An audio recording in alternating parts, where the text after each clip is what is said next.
Morgan is 28, my husband said, staring at me across our dining table. She makes me feel alive again.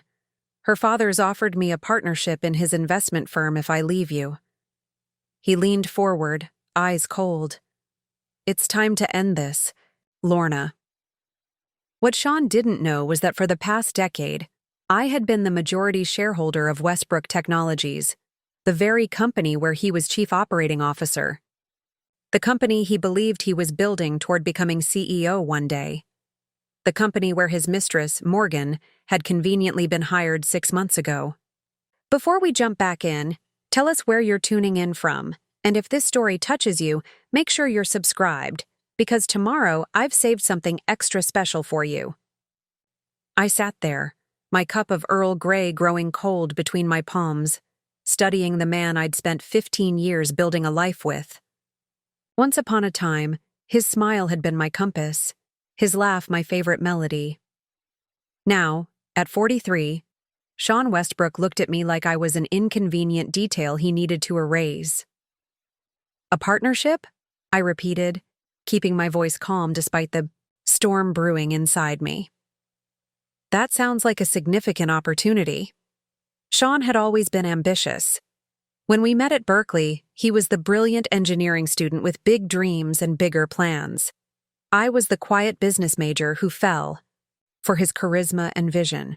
We married right after graduation, against my family's wishes. My father, Richard Hayes, was a third-generation investor who'd built a financial empire from his grandfather's modest foundation. But I wanted Sean to succeed on his own merit, not through my family's connections. It is, he confirmed, a flash of excitement betraying his attempted solemnity. Trevor Blackwell's firm manages over $3 billion in assets. Morgan says he's been watching my work at Westbrook for years. He thinks I'm wasted there. Trevor Blackwell. I knew him, a second-tier player who'd been trying to get his hands on Westbrook Technologies for the past 5 years. How convenient that his daughter had appeared in Sean's department just as we were developing our groundbreaking neural interface project. I see, I said, taking a sip of my tea. And Morgan? Is she part of this opportunity?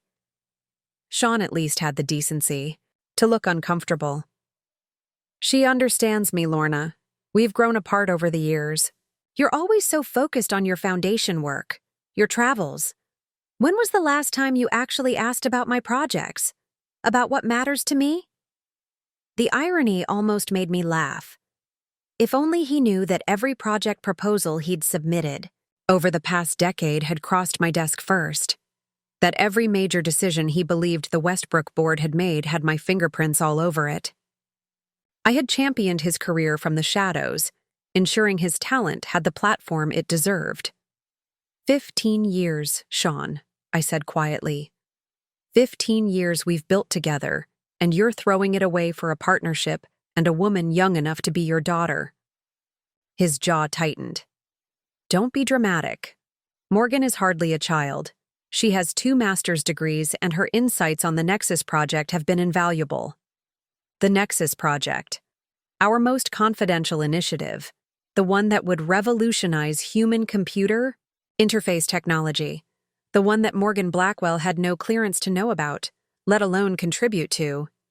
You've shared Nexus with her? I kept my voice measured, but inside, alarm bells were ringing. This was no longer just about infidelity. This was corporate espionage. Not the proprietary details, he backpedaled, but his eyes shifted slightly. Just the concept. She's brilliant, Lorna. Her ideas could take it to the next level. I stood, up slowly, walking to the window of our penthouse. Below us, San Francisco sparkled in the evening light, oblivious to the earthquake happening in our 15th floor home. Let me understand, I said, turning back to face him. You want a divorce? So you can marry Morgan, whose father will make you a partner in his firm. And you've been discussing our company's most classified project with her. Sean rolled his eyes. Our company? You've never worked a day at Westbrook. You have no idea what we do there. What Sean didn't know, what almost no one knew, was that Lorna Hayes Westbrook wasn't just the founder of the Hayes Foundation for Women in STEM. I wasn't just the philanthropist wife who organized charity galas and sat on nonprofit boards. 15 years ago, when Sean and I were newlyweds struggling to make rent in our tiny Oakland apartment, my father had called me into his office on Montgomery Street. "Lorna," he'd said, sliding a file across his mahogany desk. "There's a small tech company I'm considering investing in. Westbrook Technologies. Your husband's applying for a position there." I remembered staring at the logo on the file. "You're not going to interfere, are you? Sean wants to make it on his own." My father's eyes had softened. "That's admirable. But I'm offering you something different. The company needs capital. I'm prepared to provide it, but in your name. Silent partnership. Sean never needs to know." I had hesitated, torn between respecting Sean's pride and recognizing a smart investment. "Their neural interface research is promising," my father continued, "but they need someone with Sean's expertise. If the company succeeds, your investment succeeds.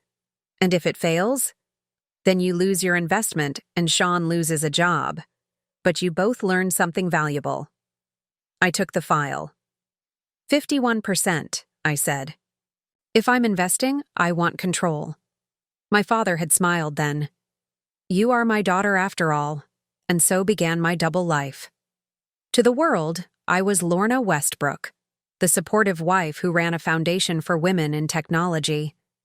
But in boardrooms, across Silicon Valley, I was L.H. Hayes, the reclusive majority owner of Westbrook Technologies, who attended meetings via secure video calls, face always in shadow, voice slightly distorted. For 15 years, I had guided Westbrook from a struggling startup to a technology powerhouse, and for 15 years, I had watched my husband climb the corporate ladder, believing it was all his own brilliance and hard work, never knowing that I was frequently the deciding vote that approved his promotions, his projects, his vision. Now, looking at Sean across our dining room, I faced a choice. I could reveal everything, show him that his betrayal wasn't just personal, but professional. That the company he was planning to leak secrets from was in fact mine. That would be satisfying. Certainly. Or I could play the long game. "How long have you been seeing her?" I asked, my voice softer now. Sean seemed surprised by my change in tone. 6 months, he admitted. "It wasn't planned, Lorna. These things just happen." 6 months.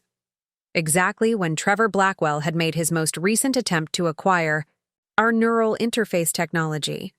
Exactly when Morgan had been hired as a consultant in Sean's department.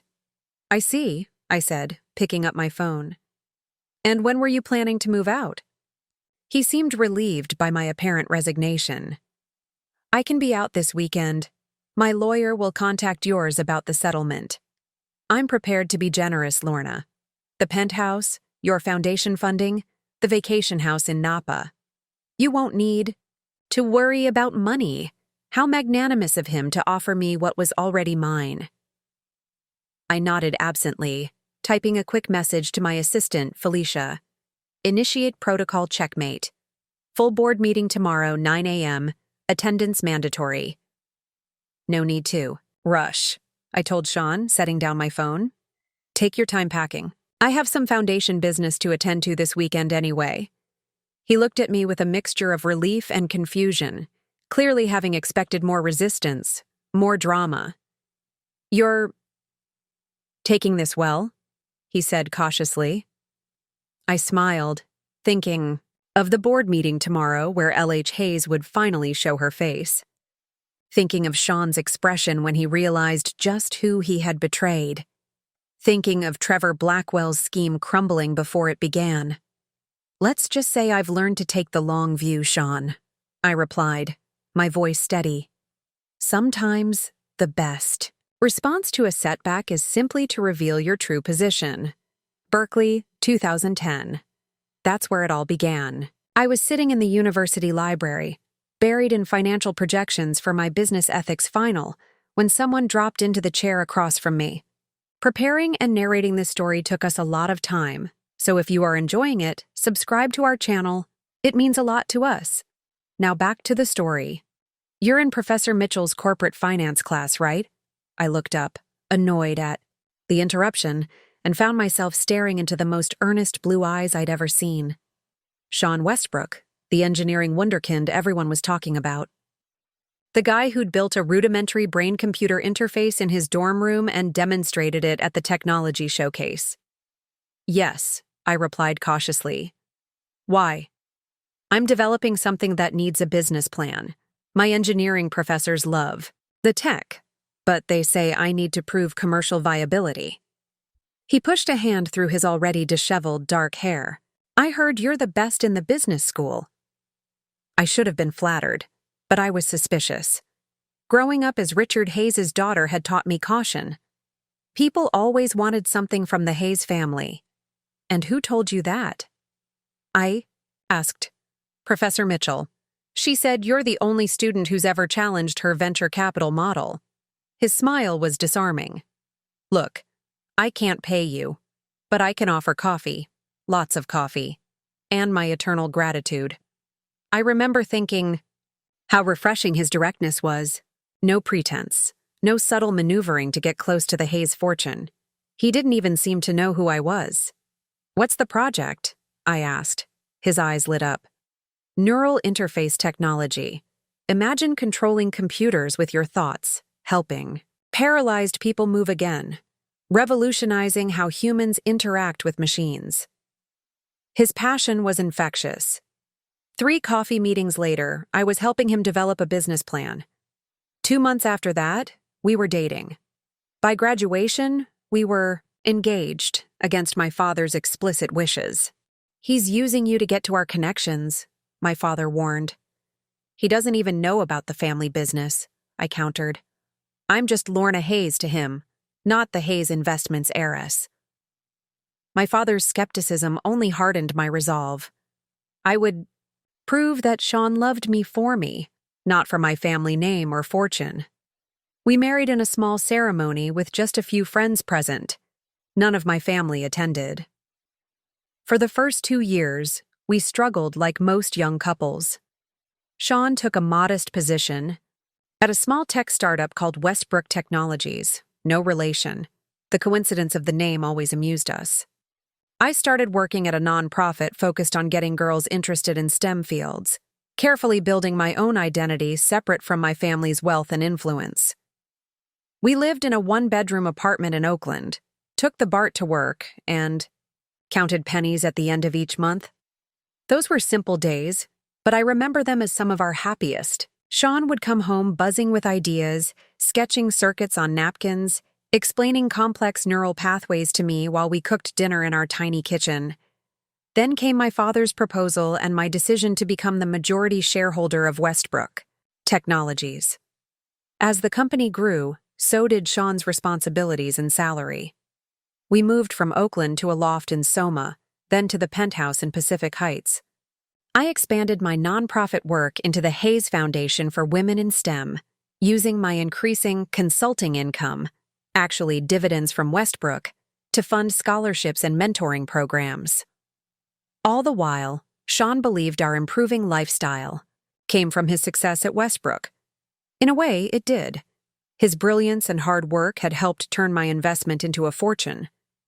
But the myth of our relationship became that Sean was the provider, the visionary, while I was the supportive wife. With a passion project, "You've never had to worry about the real world," he once said during an argument about finances. "Your foundation is a wonderful hobby, but someone has to pay the bills." I swallowed my pride and let him believe that narrative. After all, I had created it. As Westbrook Technologies grew, Sean changed. The eager young engineer became a shrewd executive. Ambition sharpened his features and hardened something in his eyes. His work hours extended. Our conversations shortened. At company events, where I attended as Sean's wife, not as the owner, I watched him transform into someone who thrived on power and recognition. The board approved my proposal for expanding the Nexus project team, he told me one evening 3 years ago. They finally see my vision. 3 years of fighting for this, and we're finally moving forward. I nodded enthusiastically, not mentioning that I had spent weeks convincing 2 reluctant board members of the project's merit, that I had personally approved the additional $30 million in funding, that it was my faith in his vision, not just the board's, that had made it happen. "That's wonderful, Sean. I'm proud of you," I said instead. He barely heard me, already typing an email on his phone. That distance, his growing detachment from our relationship while I remained intimately connected to his work, became our new normal. 6 months ago, things shifted again. Sean became secretive about his phone, working later than usual, taking calls in the other room. The classic signs were all there, but I was distracted by a different concern: unusual data access patterns in the Nexus project servers. As LH Hayes, I received security briefings about potential corporate espionage. Someone was accessing neural interface schemas at odd hours, viewing files they shouldn't be viewing, downloading more data than their projects required. I authorized a quiet investigation, expecting to find some mid-level employee selling secrets to competitors. What I didn't expect was to discover a connection to Sean's credentials. His access codes were being used to extract data about our most sensitive technology. When our head of security, Cooper Jenkins, brought me this information, my first instinct was to defend Sean. "There must be some mistake," I said during our secure video conference, my face obscured as always. "Dr. Westbrook has been with the company from the beginning." "The logs don't lie, Ms. Hayes," Cooper replied. "We've tracked unusual access patterns for weeks. Either his credentials have been compromised or he's deliberately extracting data," I finished. "Keep monitoring, but take no action yet. And Cooper, this stays between us." That same week, Sean mentioned a new consultant in his department, Morgan Blackwell, a neurotech specialist with impressive credentials. And just like that, the pieces began falling into place. I had background checks run on Morgan immediately. Daughter of Trevor Blackwell, founder of Blackwell Investments, a firm that had made 3 separate offers to buy Westbrook's neural interface division over the past 5 years. Each time, I had personally vetoed the acquisition. Now his daughter was working closely with my husband, and proprietary data was flowing out of our servers.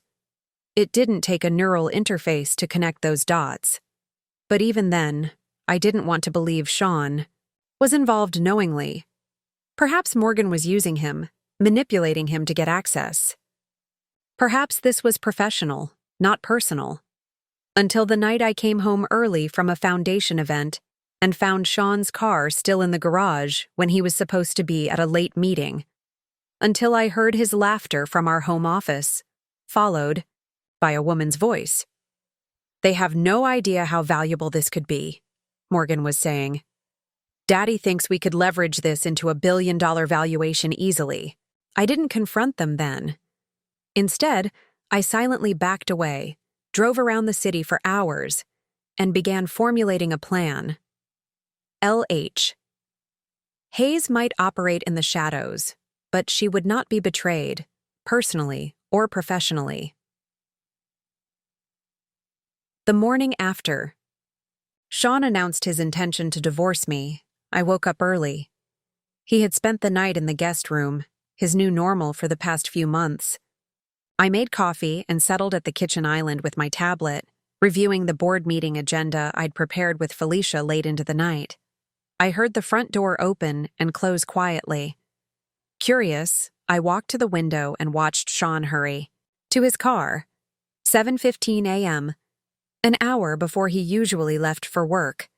He was meeting someone. My phone rang. It was Margaret Westbrook, Sean's mother. After 15 years, my relationship with her remained complicated at best. "Lorna, dear, are you free for brunch today? I need to speak with you." Her voice was syrupy sweet, always a bad sign. Margaret had never quite accepted me. From the beginning, she'd viewed me as not good enough for her brilliant son. The daughter of a humble librarian and a community college professor, I'd presented myself as coming from a modest background. a necessary deception to maintain my cover. I suppose I could meet you at Fiona's cafe around 10, I replied, already anticipating an unpleasant conversation. Perfect. And Lorna? Let's keep this between us girls. When I arrived at Fiona's, Margaret was already seated at her favorite table by the window, impeccably dressed in a Chanel suit, her silver hair perfectly coiffed. Darling, she said, air-kissing my cheeks. You look tired. Not sleeping well? It was her standard opening, a seemingly concerned observation that was actually a criticism. I'm fine, Margaret. What did you want to discuss? She sipped her mimosa. Before answering, Sean called me last night. He told me everything. I maintained a neutral expression. Did he? He's very concerned about how you're handling the situation. He says you're being suspiciously calm. She leaned forward. We both know that's not like you, dear. In 15 years, I had never lost my temper with Margaret, despite ample provocation. The not like you comment was pure projection. Perhaps I've matured, Margaret, she waved dismissively. Sean is worried you might try to make things difficult with the divorce. He has an important opportunity with the Blackwell firm, and he can't afford any distractions. The waiter arrived to take our order. Margaret ordered a small fruit plate. She was perpetually watching her figure. I ordered the steak and eggs, suddenly hungry. So, I said after the waiter left, you support Sean leaving his marriage for a younger woman whose father is dangling a business opportunity? Margaret's smile tightened. Morgan is a lovely girl from an excellent family, very accomplished, very suitable. And let's be honest, Lorna, your marriage has been struggling for years. You've been so focused on your little foundation, traveling to conferences, networking. A man like Sean needs attention, admiration. A man like Sean, I repeated slowly, needs his mother to defend his infidelity? A flash of anger crossed her face. I'm trying to make this easier for everyone. Sean is prepared to be very generous in the settlement. The penthouse, your foundation funding. How thoughtful, I interrupted. Did he happen to mention that Morgan's father is trying to acquire technology from Westbrook? Technology that Sean has been giving Morgan access to? Margaret's eyes widened slightly before she composed herself. That's ridiculous. Sean would never compromise his professional ethics. Yet he's certainly compromised his marital ethics. Marriage and business are different matters, she sniffed. Besides, the Blackwells are offering Sean a partnership worth millions. It's a step up from Westbrook, a company that's never fully appreciated his contributions. I almost laughed at the irony. If only she knew how much I'd advocated for Sean behind the scenes. How many times I'd recognized his brilliance when others couldn't see it. Margaret, let me be clear, I said as our food arrived. I have no intention of creating drama around this divorce. Sean is free to leave. But if he or the Blackwells think they can walk away with Westbrook's proprietary technology, they're mistaken.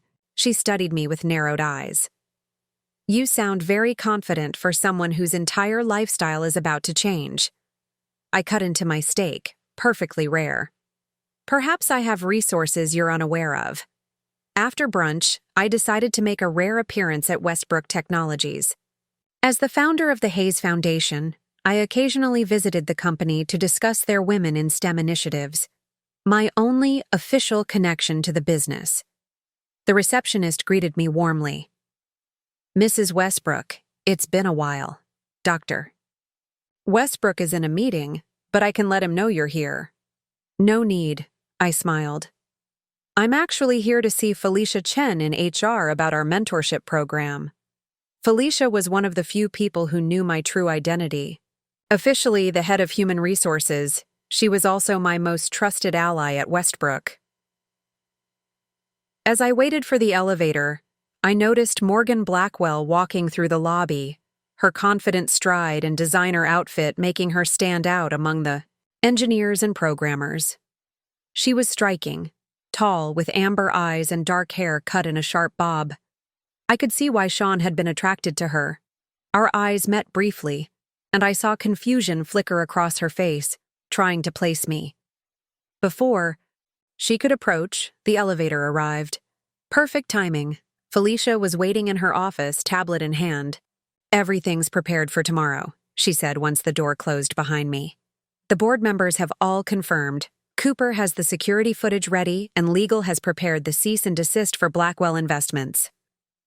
"Excellent," I replied, taking the tablet to review the documents. "And the Nexus project?" "We've implemented the security protocols you requested. All access has been restricted to the core team only. Dr. Westbrook's credentials have been," she hesitated, "modified." "Modified how?" "He still has access, but the system now creates duplicates of everything he views or downloads. And nothing he accesses can be transferred off-site." Felicia looked uncomfortable. "Lorna, are you sure about this? Once you reveal yourself tomorrow—" "It's time, Felicia. I've lived in the shadows for 15 years. I built this company alongside Sean, but he's never known it was me supporting his vision, fighting for his projects." I set down the tablet. "Besides, it's not just about our marriage anymore. The Blackwells are after our technology, and Sean is either complicit or being used." As we wrapped up our meeting, Felicia's phone buzzed. "Dr. Westbrook is looking for you," she said, reading the message. "Someone told him you're in the building." I smiled. "Perfect. Tell him I'm heading to the lobby." Sean found me waiting by the reception desk. His face showed a mixture of surprise and irritation. "Lorna, what are you doing here?" he asked, keeping his voice low. "I had a meeting about the Foundation's mentorship program," I replied calmly. "Why? Is there a problem with me being at your company?"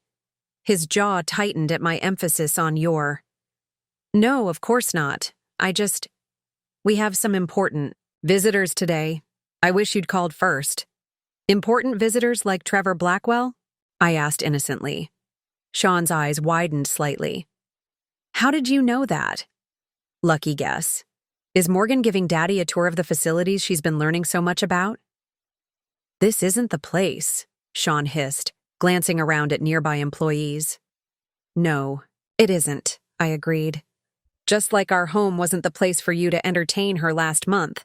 But that didn't stop you." The color drained from Sean's face. "You knew?" "I know a lot of things, Sean, more than you might think."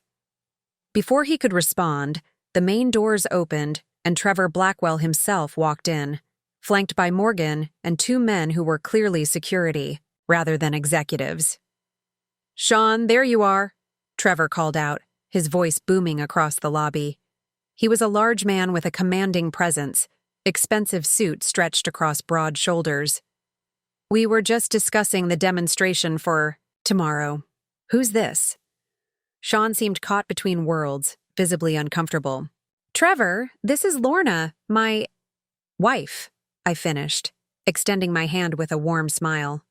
"Lorna Westbrook. How lovely to meet you, Mr. Blackwell." Trevor's handshake was firm, his smile practiced. "Ah, Mrs. Westbrook. Morgan has mentioned you." "Has she?" I turned to Morgan, whose composure faltered slightly. "How nice. I don't believe she's mentioned you in our conversations, but then again, we haven't really had the chance to chat properly." Morgan's eyes darted to Sean, who looked like he might be sick. "Father, we should continue to the demonstration lab. The team is waiting." Of course," Trevor agreed. "Sean, are you coming?" Sean hesitated, clearly torn between his professional obligations and the increasingly awkward personal situation. "Don't let me keep you," I said pleasantly. "I'm sure you have important things to discuss, like partnerships and transitions." I emphasized the last word, watching Sean flinch slightly. As they walked away, Trevor leaned close to Sean, asking something I couldn't hear. Sean nodded, looking back at me with a mixture of confusion and dread. Felicia appeared beside me. That was interesting, she murmured. It was just the opening act, I replied. Tomorrow is when the real show begins. That evening, when I returned to our penthouse, I found Sean packing in our bedroom. He looked up as I entered, his expression guarded. What was that about today? He demanded, shoving shirts into a suitcase. Showing up at Westbrook, embarrassing me in front of the Blackwells. I leaned against the doorframe.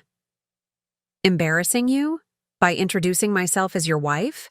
A role I've held for 15 years? You know what I mean. He zipped the suitcase with unnecessary force. You've never just dropped by the office before, and you've never brought your mistress to our home before, yet here we are, breaking patterns. Sean froze. You said you knew. How long have you known about Morgan? Long enough. I crossed the room and sat on the edge of the bed. But what concerns me more than your affair is what you're sharing with her. Nexus project details? Really, Sean? His face hardened. That's a professional matter you wouldn't understand. The Nexus project needs Blackwell's investment to reach its full potential. The current board is too conservative, too risk-averse. Is that what Trevor told you? That the board is holding you back? I asked, knowing full well that I had been the one pushing the board to move faster on Nexus, not slower. It's what I've experienced for years. Sean's voice rose in frustration. Every breakthrough has to fight through layers of caution. Blackwell understands the vision. Blackwell wants to steal the technology, I countered. They're using Morgan to get to you, and you're falling for it because she flatters your ego. Both. Professionally and personally. He laughed bitterly. That's rich, coming from someone who's never worked in tech. Your foundation is admirable, Lorna, but don't pretend you understand what's happening at Westbrook. You have no idea what I've built there. The irony was almost painful. What you've built, I repeated softly. Yes, what I've built. 15 years of my life, my ideas, my leadership. And now I have a chance to take it further with partners who appreciate my value. He grabbed his suitcase. I'm staying at a hotel tonight. My lawyer will contact yours tomorrow. As he headed for the door, I called after him. The board meeting's at 9 tomorrow. Don't be late. He paused, confused. What does the board meeting have to do with you? I smiled. More than you might think. After Sean left, I poured myself a glass of wine and stepped out onto our terrace. The San Francisco skyline glittered beneath me, a tapestry of lights against the darkness. 15 years of marriage, ending. Not with a whimper, but with a calculated betrayal. My phone rang. My father. I heard there's a special board meeting tomorrow, he said without preamble. At 75, Richard Hayes had officially retired but kept his finger on the pulse of all his investments. News travels fast, I remarked. Cooper called me. Said you're planning to reveal yourself as L.H. Hayes. His voice carried a rare note of concern. Are you sure about this, Lorna? Once you step out of the shadows? I know the risks, I interrupted. But it's time. Sean's been sharing proprietary information with the Blackwells. They're after Nexus. There was a long pause. And this has nothing to do with his affair? I sighed. Would it matter if it did? The company is at risk either way. It matters to me, my father said quietly. You've built something remarkable at Westbrook, Lorna. Not just the technology, but your leadership. You've proven yourself 20 times over. I don't want to see that overshadowed by personal drama. It won't be, I promised. This isn't about revenge. It's about protecting what I've built. Another pause. Do you need me there tomorrow? The offer touched me.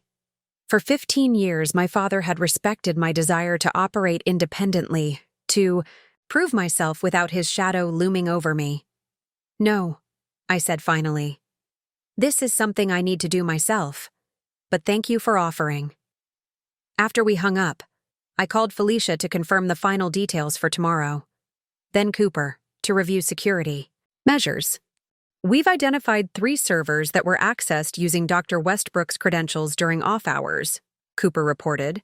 The data transfers were substantial, primarily Nexus interface protocols and neural mapping algorithms. Can we prove Morgan Blackwell was involved? Building security logs show her badge being used to enter Dr. Westbrook's office during those transfers, and we have surveillance footage of them accessing the servers together from his computer. I closed my eyes. Part of me had still hoped Sean was being manipulated, not actively participating. Send everything to legal, I instructed. And Cooper, thank you for your discretion throughout this. The doorbell rang just as I was preparing for bed.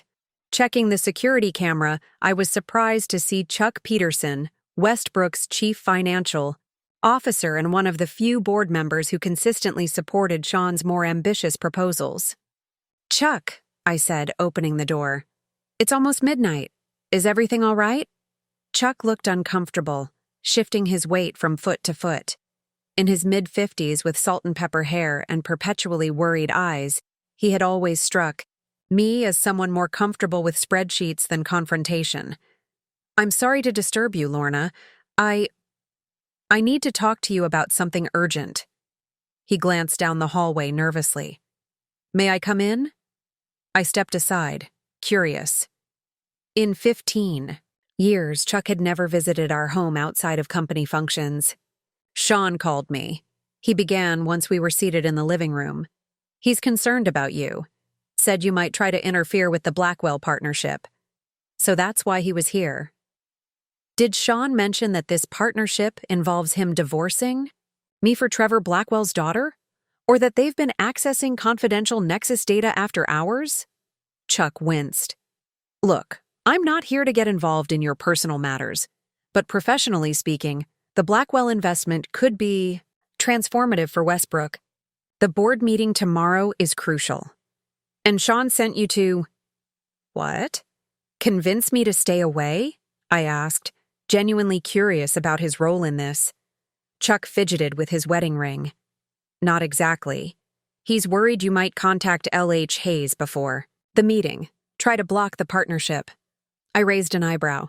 Contact L.H. Hayes? The reclusive majority shareholder who never shows up in person? Why would I have that kind of access? Sean mentioned you've done foundation work with some board members, that you might have connections. Chuck looked deeply uncomfortable. Now, he thinks you might try to influence the vote out of spite. Spite? I repeated. Is that what he calls protecting the company's intellectual property from corporate espionage? Chuck's eyes widened. What are you talking about? I walked to my home office and returned with a tablet. These are security logs showing unauthorized data transfers from the Nexus servers. These are building access records showing Morgan Blackwell entering secure areas using Sean's credentials. And this, I swiped to the last file, is a preliminary term sheet from Blackwell Investments outlining their plans to acquire Westbrook's neural interface division once they have a working prototype. Chuck stared at the documents, his financial mind quickly processing the implications. Where did you get these? Let's just say I have friends in the company who are concerned about its future. I took back the tablet. The board meeting tomorrow isn't about approving a partnership, Chuck. It's about stopping a theft. He sat back, clearly shaken. Does Ms. Hayes know about this?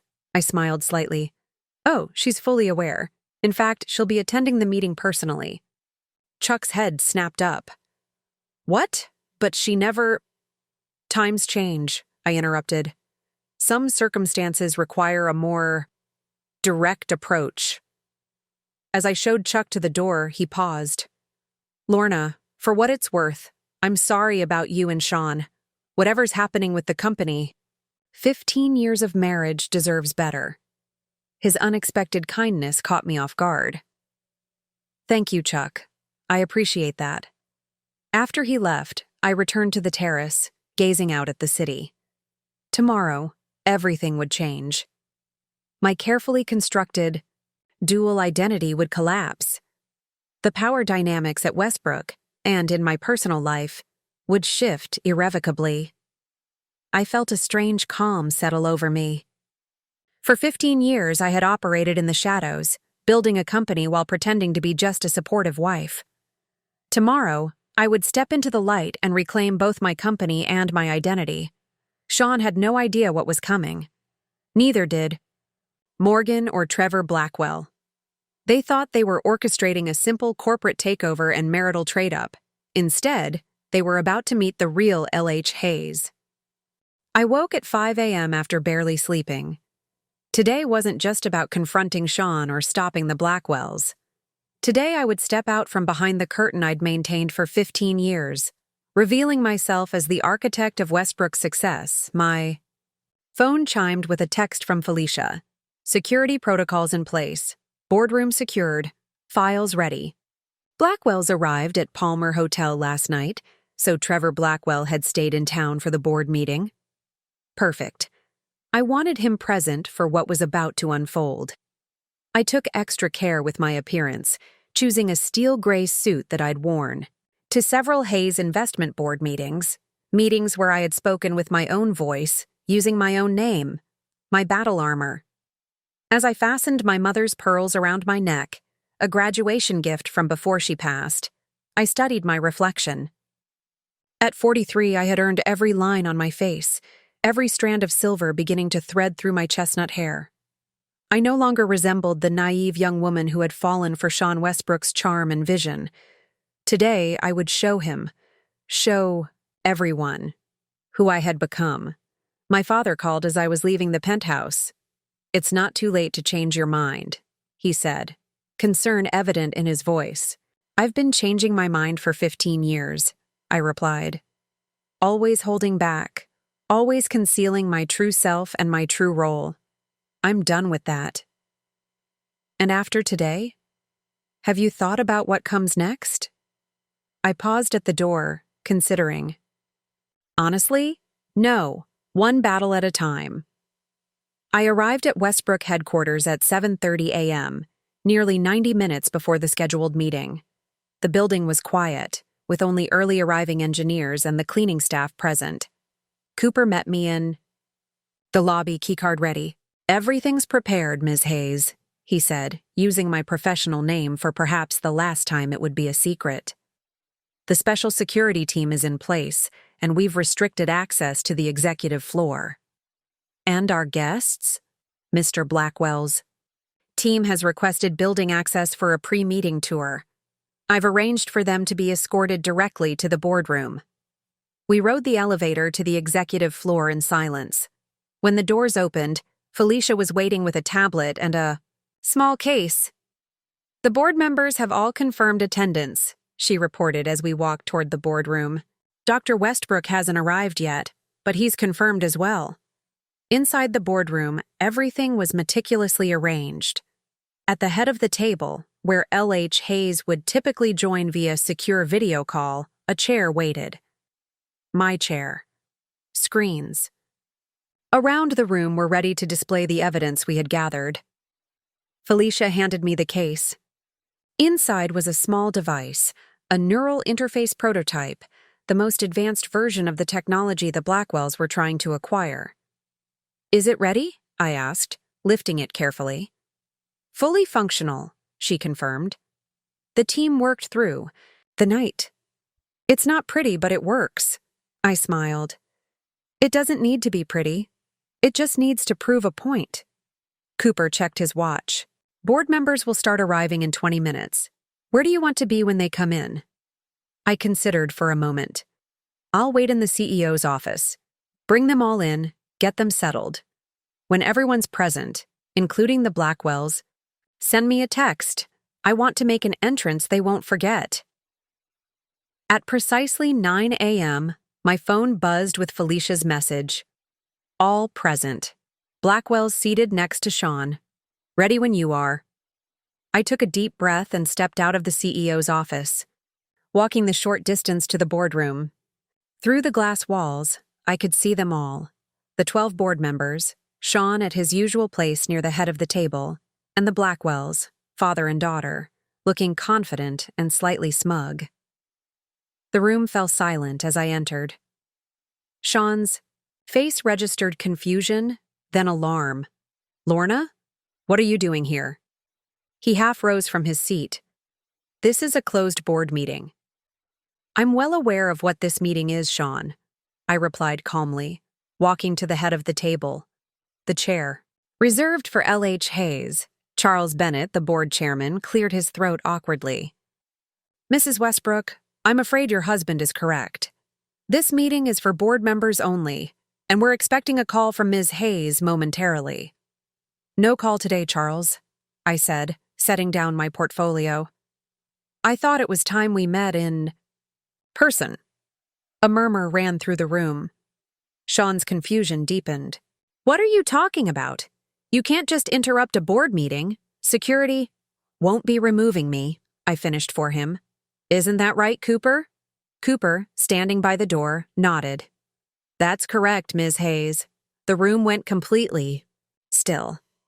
I could almost hear the mental gears turning as everyone processed what they'd just heard. Trevor Blackwell recovered first, his businessman's instincts kicking in. I'm sorry, did he just call you Ms. Hayes?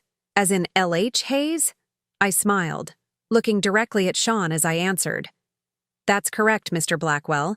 Lorna Hayes Westbrook, founder and majority shareholder of Westbrook Technologies. I believe you were hoping to acquire some of my company's intellectual property today? Sean's face had gone completely white. This is absurd, he whispered, but the uncertainty in his voice betrayed him. You can't be what, Sean? The owner of the company you thought you were building? The woman who approved every project, every promotion, every expansion you've taken credit for over the past 15 years? I kept my voice level, though my heart was pounding. I assure you, I am exactly who I say I am. Morgan Blackwell leaned over to whisper something to her father, who waved her off, his eyes never leaving me. Charles, I addressed the chairman, would you be kind enough to verify my identity for the board? You've been conducting video meetings with me for over a decade. Charles Bennett, a distinguished man in his 60s who had been on the board since the beginning, nodded slowly. The voice is unmistakable, even without the usual distortion, and now that I see you, he looked around the table. Ladies and gentlemen, this is indeed L.H. Hayes. Sean pushed back from the table violently, his chair nearly toppling. This is insane. You're a philanthropist. You run a foundation. You've never worked a day in tech. Actually, Chuck Peterson interjected quietly, she has a double major in business and computer science from Berkeley, class of 2010, graduated summa cum laude. Sean's head whipped toward his supposed ally. You knew? Chuck shook his head. Not until last night. And even then, I didn't fully believe it until this moment. I remained standing at the head of the table, command center of the company I had built. I think it's time we discuss the real purpose of this meeting. It's not, as some of you were led to believe, about a potential partnership with Blackwell Investments. I nodded to Felicia, who activated the screens around the room. It's about the attempted theft of Westbrook's proprietary neural interface technology. The screens filled with data logs, security footage, and email exchanges. A video began to play, showing Sean and Morgan accessing secure servers after hours. For the past 6 months, I continued, Dr. Westbrook has been sharing confidential information about the Nexus project with Morgan Blackwell, whose father has made several previous attempts to acquire our neural interface division. Trevor Blackwell's face darkened. These are serious allegations, Ms. Hayes, or Mrs. Westbrook, whatever you prefer to be called. Do you have any idea who you're accusing? I know exactly who I'm accusing, Mr. Blackwell. Just as I know that your daughter's relationship with my husband conveniently began right after your third failed attempt to buy our technology. Morgan stood up abruptly. That's a lie. Sean and I have been meeting in our home when you thought I was traveling for my foundation. I finished for her. I have the security footage from our penthouse as well, if you'd like me to share it with the board. Sean looked destroyed, caught between his professional misconduct and personal betrayal. Lorna, he said, his voice barely audible. Why? 15 years. Why the deception?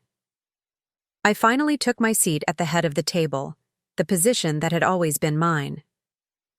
That, I said quietly, is a question you can ask yourself, Sean. You're the one who's been conspiring to steal from your own company, from your own wife. Charles Bennett cleared his throat, breaking the tense silence that had fallen over the boardroom. I believe we should take a 15-minute recess, he announced, looking around at the stunned faces. This situation requires some processing. Nobody argued. One by one, the board members filed out, casting curious glances between Sean and me. Cooper stationed security personnel at the door to ensure confidentiality.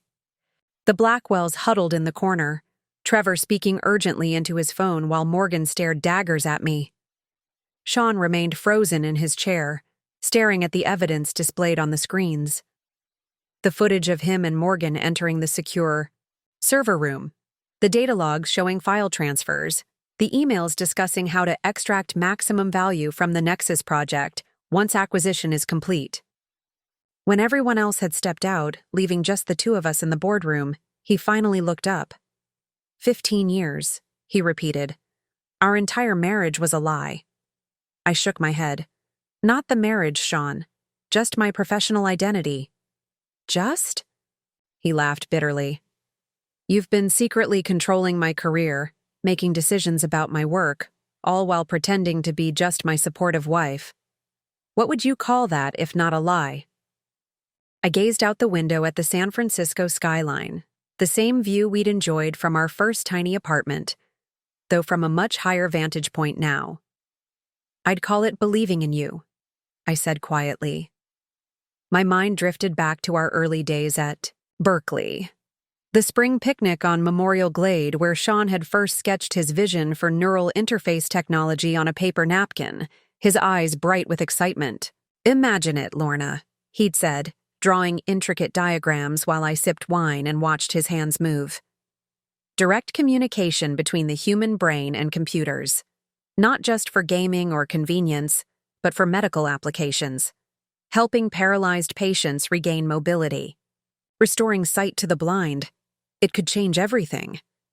His passion had been infectious. That night, I'd stayed up researching neural pathways and computer interfaces, trying to understand his vision. By morning, I'd drafted a preliminary business plan. When I presented it to him over coffee, his face had lit up with surprise and appreciation. This is incredible, he'd said, flipping through my notes. You really understand what I'm trying to do. Of course I do, I'd replied. I believe in you, Sean, and I believe in this technology. Those words had been completely true. I had believed in him, in his brilliance and vision. That belief had never wavered, even as our marriage began to crumble. I remembered our graduation day, standing in the Berkeley Campanile, looking out over the bay.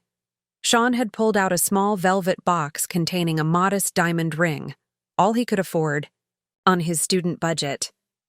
I know your family doesn't approve, he'd said nervously. I know they think I'm not good enough, but I promise you, Lorna, someday I'll build something amazing. Someday I'll make them see your faith in me wasn't misplaced. I'd kissed him then, tears in my eyes, not for the ring, but for the earnest promise behind it. The next day, I had accepted my father's proposal to invest in Westbrook Technologies. Not because I doubted Sean could succeed on his own, but because I wanted to help make his vision a reality faster. Do you remember our first apartment? I asked, breaking the silence in the boardroom. Sean looked up, startled by the question. What? On Shattuck Avenue, the one with the broken heater and the upstairs neighbor who practiced saxophone at midnight. A flicker of something, nostalgia perhaps, or confusion at the change of subject, crossed his face. Of course I remember. We could barely afford the rent. You were so excited when Westbrook offered you that first position. Research scientist, level 2. The salary seemed enormous to us then. $65,000 a year, he said softly. We thought we were rich. I smiled at the memory. We celebrated at that little Italian place on College Avenue. Split a bottle of champagne we couldn't afford. You wore that blue dress, he said, the memory clearly coming into focus for him. You said it. Was your lucky interview dress, I nodded.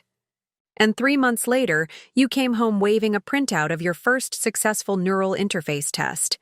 You were so excited you tripped over that hideous thrift store coffee table and spilled wine all over the results. A ghost of a smile touched his lips. You helped me recreate the entire report from memory. Stayed up all night. Because I believed in the work, I said. I always did, Sean. From the very beginning. His eyes hardened again. Enough to secretly buy the company I worked for? Enough to invest in your vision when no one else would, I corrected. Westbrook was going under when you joined. They had the basic technology, but no direction. No real understanding of the potential. You gave them that. And your money gave you control, he said bitterly. My money kept the company alive long enough for your ideas to take root. I leaned forward. Did you never wonder why your proposals were approved when others weren't? Why the board supported your vision when it seemed financially risky? It was me, Sean. I made sure you had the resources and support to create what you saw in your mind. Remember the night you made the breakthrough on the neural mapping algorithm? I asked. Sean's eyes drifted to the window. That night had been one of our last truly happy moments together. It had been raining, a rare thunderstorm in San Francisco. Sean had been working for weeks on a seemingly insurmountable problem with the neural interface's ability to distinguish between intentional thought commands and background neural activity. He'd come home drenched, but with a look of triumph I hadn't seen in months. I solved it, he'd announced, shaking rain from his hair like an excited puppy. Lorna, I finally solved it. He'd pulled me to his home office, opening his laptop to show me the elegant solution he'd devised. A filtering algorithm that isolated command signals from neural noise with unprecedented accuracy. I had understood immediately what it meant. This is it, I'd said, studying the code. This is the missing piece. He'd looked at me with surprise. You really do understand it, don't you? Not just the business implications, but the actual technology. Of course I do, I'd replied, touched by his revelation. I've been following your work for years. Did you think I was just nodding along? He'd kissed me then, with a passion that had been missing from our marriage for months. We'd made love on the office floor, surrounded by printouts and diagrams, celebrating a breakthrough that would eventually become the foundation of the Nexus project. The next day, as L.H. Hayes, I had allocated an additional $10 million to Sean's research division.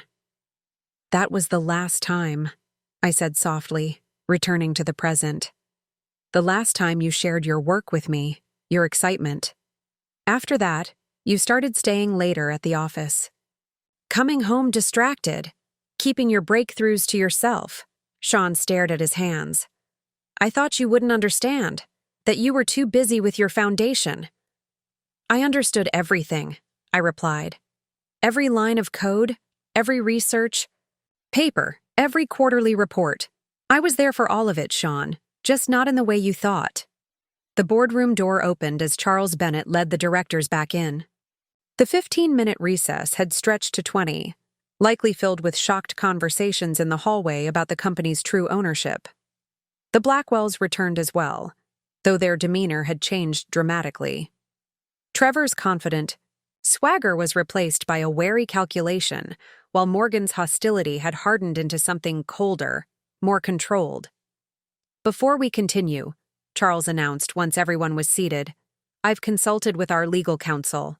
The evidence Ms. Hayes, Mrs. Westbrook, has presented regarding unauthorized data access is concerning enough that we've notified the FBI's cyber division. Trevor Blackwell shot to his feet. This is outrageous. You have no proof that we have extensive proof, Mr. Blackwell, I interrupted calmly. Server logs, access records, surveillance footage, and file transfer data. Your daughter used Dr. Westbrook's security credentials to access proprietary information after hours. Information that subsequently appeared in your acquisition proposal. Morgan slammed her hand on the table. You can't prove intent. Sean and I were working on improvements to the interface. He wanted my expertise. Your expertise? I raised an eyebrow. According to your CV, you specialize in consumer applications for existing neural interfaces. The Nexus project involves core architecture and neural mapping algorithms well outside your area of expertise. Sean finally spoke up. The board authorized bringing in outside consultants. There was nothing improper about Morgan reviewing the technology. The board authorized no such thing, Charles corrected. And even if we had, that wouldn't extend to after-hours access to secure servers containing patent-pending technology. Enough. Trevor Blackwell's voice cut through the tension. This is clearly a personal dispute that's being dressed up as a corporate matter. Mrs. Westbrook discovered her husband's affair and is now using her apparent position in the company to exact revenge. I smiled thinly. Is that your assessment, Mr. Blackwell? That I've orchestrated this elaborate scenario, including falsifying hundreds of server logs and hours of surveillance footage, because I'm a jealous wife? Before he could respond, the boardroom door opened again. My heart lifted as I saw who entered. Fiona Chen, Felicia's sister and one of the top intellectual property attorneys in Silicon Valley, strode in with the confidence of someone used to commanding rooms much more intimidating than this one. Sorry I'm late, she announced, setting her briefcase on the table. Traffic on the Bay Bridge was terrible. Behind her came Johnny Rivera, Westbrook's chief technology officer and the original architect of the neural interface system that Sean had later refined and expanded. He nodded to me with a small smile, taking a seat nearby. Ms. Chen, Mr. Rivera, Charles acknowledged. I wasn't aware you would be joining us. I invited them, I said. Fiona has been handling Westbrook's intellectual property matters since the beginning, though most of you know her only through video conferences. And Johnny was instrumental in creating the original technology that eventually became the Nexus project. Johnny spread his hands. When Ms. Hayes, called last night and explained what was happening, I caught the first flight from our Boston lab. You knew? Sean asked, betrayal evident in his voice. You knew she was secretly controlling the company? Johnny looked uncomfortable. I knew she was the majority investor, yes. I was part of the original team when Hayes Investments saved Westbrook from bankruptcy. But the secretly controlling part? No. L.H. Hayes always seemed genuinely interested in advancing the technology, not controlling it. Fiona opened her briefcase, extracting several folders. I've prepared cease and desist orders for Blackwell Investments, as well as preliminary documentation for a federal lawsuit alleging corporate espionage, theft of trade secrets, and violation of the Economic Espionage Act. Trevor Blackwell's face darkened. This is absurd. You have nothing concrete linking our firm to any alleged data theft.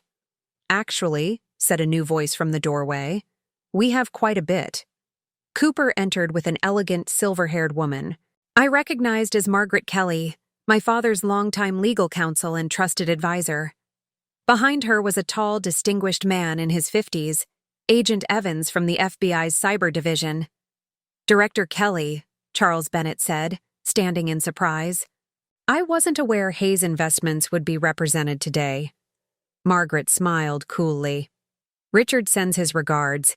He thought it prudent to have someone present who's been involved with Westbrook since the initial investment. And you are? Charles asked the FBI agent. Special Agent Daniel Evans, FBI Cyber Division, he replied, showing his credentials. We've been monitoring unusual data transfer patterns from Westbrook's secure servers for several weeks as part of an ongoing investigation into corporate espionage targeting multiple tech firms in the area. Sean paled visibly. An investigation, but The investigation was initiated based on intelligence that foreign entities were attempting to acquire American neural interface technology through various channels, Agent Evans explained. Blackwell.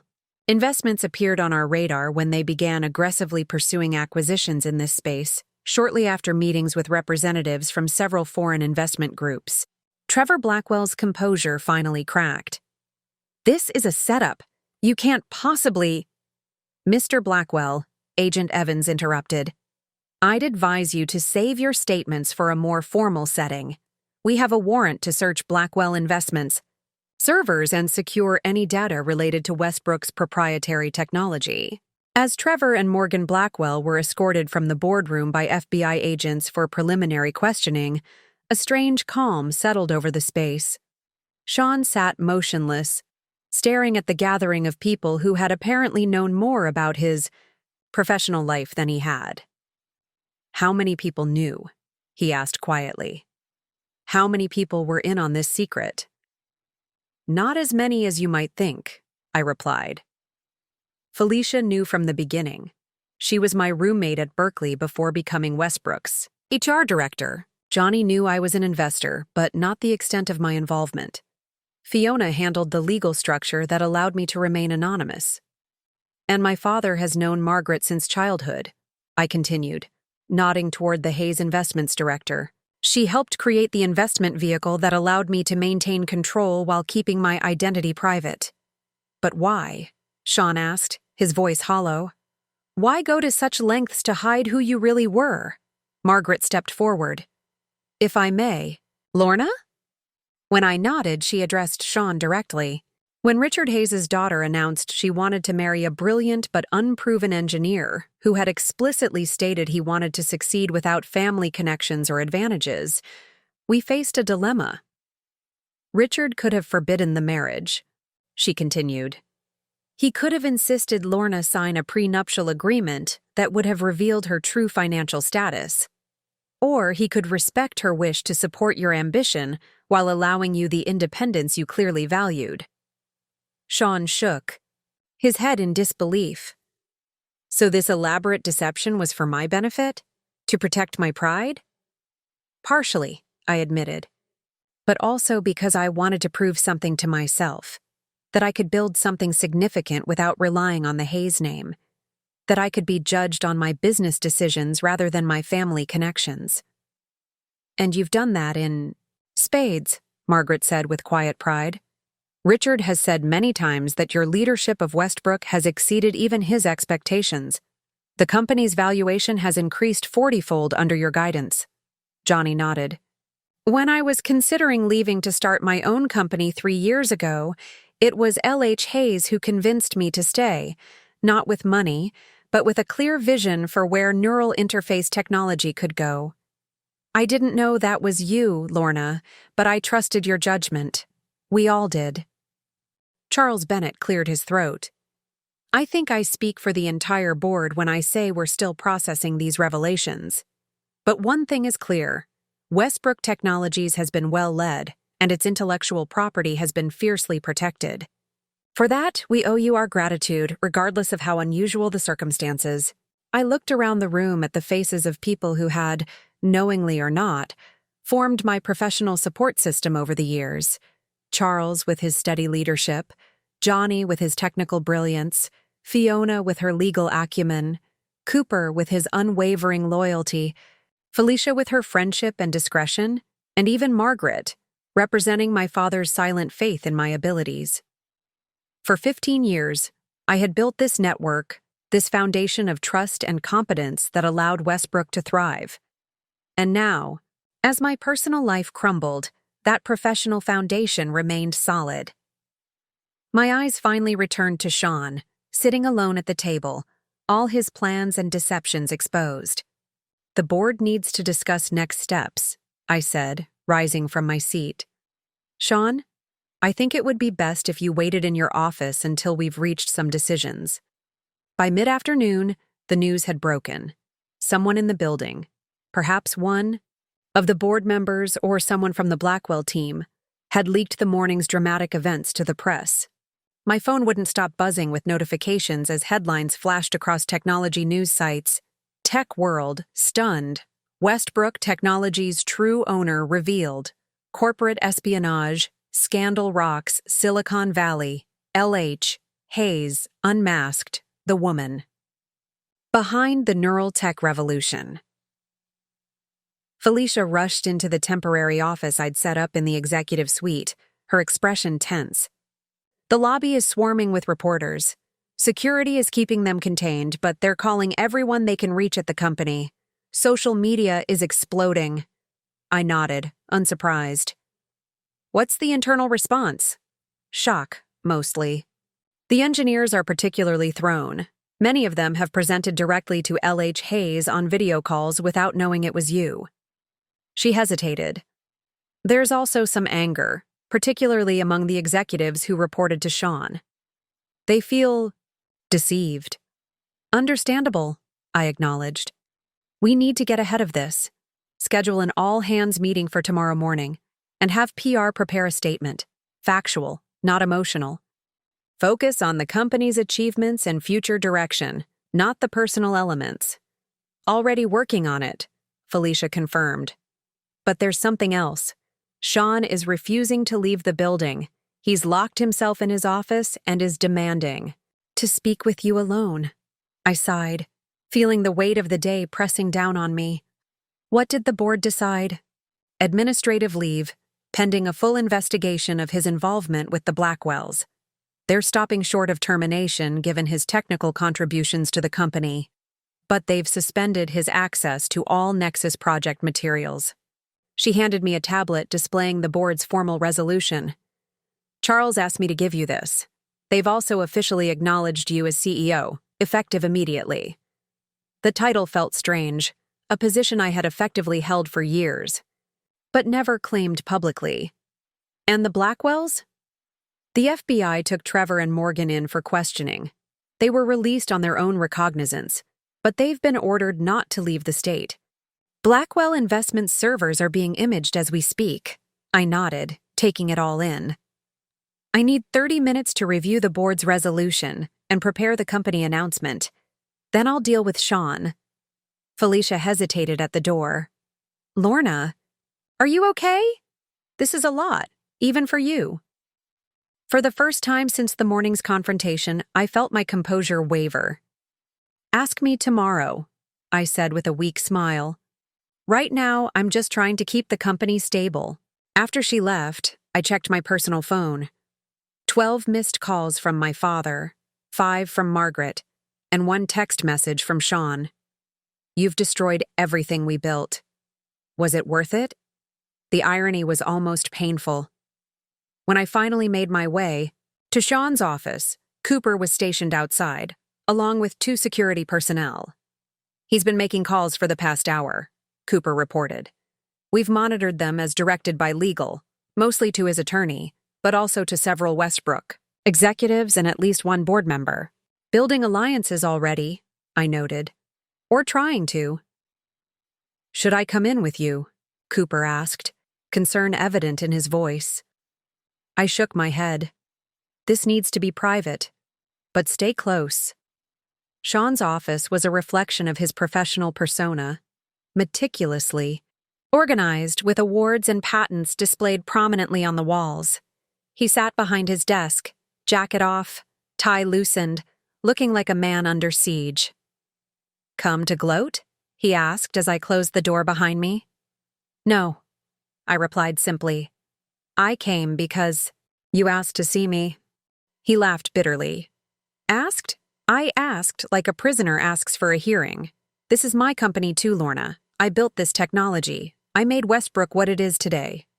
You did, I agreed, taking a seat across from him. Your contributions to the neural interface technology are foundational. No one is disputing that. Just my ethics, my loyalty, and my judgment, right? He ran a hand through his hair, a gesture so familiar it made my chest ache despite everything. Do you have any idea what you've done? The Blackwell partnership would have accelerated Nexus development by years. Their investment network was interested in stealing our technology, not developing it, I interrupted. The FBI has been tracking their connections to foreign entities trying to acquire American neural interface capabilities. This wasn't just about corporate competition, Sean. There are national security implications. He faltered slightly, but quickly recovered. Even if that's true, which I doubt, you didn't have to blow up our marriage and humiliate me in front of the entire board to address it. You could have come to me privately. Like you came to me about Morgan? I asked quietly. He had the grace to look away. That was personal. Was it? Because from where I'm sitting, your personal and professional betrayals are completely intertwined. You shared our company's most valuable intellectual property with a woman you were sleeping with, whose father was actively trying to acquire that same technology. It wasn't like that, he insisted. Morgan understands the technology in ways you never could. She saw potential applications that— Save it, Sean. I cut him off. The logs don't lie. The access patterns, the data transfers, the timing, it all aligns perfectly with Blackwell's acquisition strategy. Whether you were a willing participant or just being used doesn't actually matter to the FBI. His face paled. Are they— I under investigation too? Yes, I said simply. Corporate espionage is a federal crime. So is theft of trade secrets. Sean slumped in his chair, the reality of his situation finally sinking in. I could go to prison, he murmured, more to himself than to me. It's possible, I acknowledged, though your cooperation would likely be viewed favorably by prosecutors. Cooperation? He looked up, eyes narrowing. You mean turning on Morgan and Trevor? I mean telling the truth about what happened, what you shared, what you knew about their intentions when the relationship began. He was silent for a long moment, staring out the window at the San Francisco skyline, the view he'd worked so hard to earn, the success he'd been willing to betray our marriage for. And what happens to me at Westbrook? I assume you're firing me? There was resignation in his voice now. That's not my decision alone, I said. The board has placed you on administrative leave pending the investigation. Your technical contributions to Nexus are significant, no one disputes that. But your actions have violated company policy at a minimum and federal law at worst. Sean stood suddenly, pacing the length of his office. This is insane. Yesterday I was the COO of a leading tech company on the verge of a major partnership. Today, I'm under federal investigation and my wife turns out to be my boss. My entire life is imploding, and you sit there talking about company policy like we're discussing a late expense report. What would you prefer, Sean? I asked, maintaining my composure. Should I scream? Throw things? Would that make this easier for you to process? It would make you seem human, he shot back. 15 years, Lorna. 15 years of marriage, and I never really knew you. Never knew what you were capable of. The accusations stung more than I wanted to admit. And I never knew you were capable of betraying everything we built together, personally and professionally, for a partnership offer and a younger woman. My phone buzzed with a text from Felicia. CNN and Bloomberg requesting interviews. Board chairman calling for crisis management meeting in 20 minutes. I stood, our conversation clearly at an impasse. I have to go.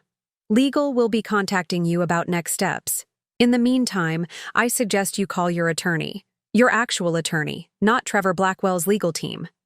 As I reached the door, Sean called after me. Was any of it real, Lorna? Our marriage? Or was I just another acquisition for the Hayes portfolio? I paused, my hand on the doorknob. I loved you, Sean. Enough to invest in your vision when no one else would. Enough to hide my family connections because I knew how important it was for you to succeed on your own. Enough to build a company around your brilliant mind. I turned to look at him one last time. The question isn't whether my love was real.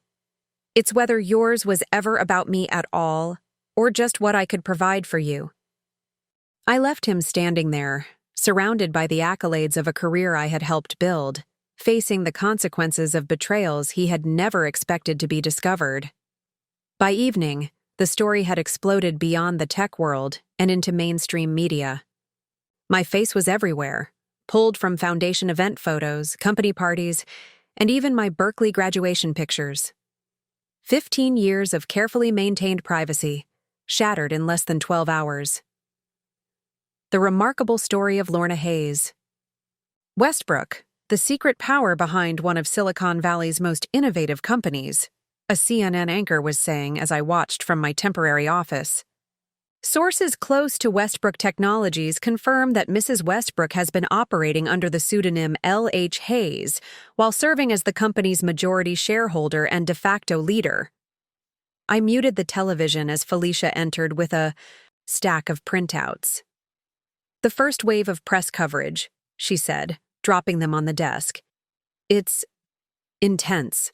Scanning the headlines, I could see the various angles emerging. The Silicon Valley Shadow CEO, how Lorna Hayes built a tech empire. In secret, tech's newest power woman emerges from the shadows' corporate deception or brilliant strategy. The ethics of L.H. Hayes' double life. Hayes dynasty continues. Billionaire Richard Hayes' daughter reveals tech leadership role. Then there were the more sensational tabloid approaches. Tech wife's revenge, husband's affair leads to shocking. Corporate reveal, marriage, money, and betrayal in Silicon Valley. I pushed the papers away, suddenly exhausted. "What's the board saying?" "They're divided," Felicia reported. "Some are concerned about investor confidence given the sudden leadership change and the FBI investigation. Others see a PR opportunity. The brilliant woman behind Westbrook's success finally taking her rightful place as the public face of the company. And the employees? Mixed reactions there, too.